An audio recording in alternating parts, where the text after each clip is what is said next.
summer, alarming new numbers about children and drowning reaching the highest levels in years. And it's not just how many children go under, but also where they are most at risk. But there's an easy test parents can give their kids to keep them safer. NBC National investigative correspondent Jeff Rawson explains in tonight's Rawson Reports. Tonight, it's official. More children are dying in open water, oceans, lakes, and ponds than in pools. Safe Kids releasing the numbers today. An estimated 1,000 children drowning in 2016, a 14% increase from the previous year. Who's most at risk?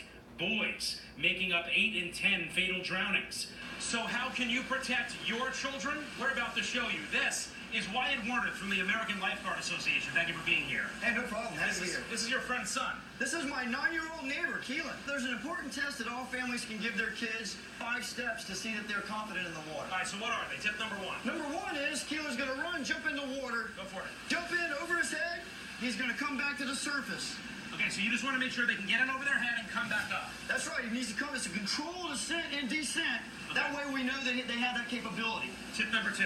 Tip number 2 is he's going to, at this point, he's going to turn around and he's going to orientate himself to someone on the beach or someplace that he can swim back to safely.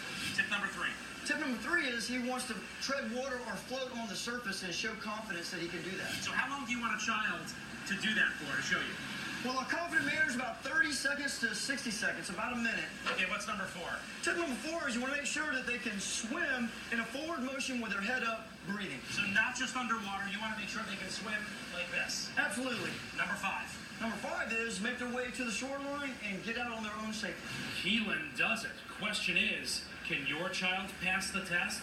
Jeff Rawson, NBC News, Fort Lauderdale.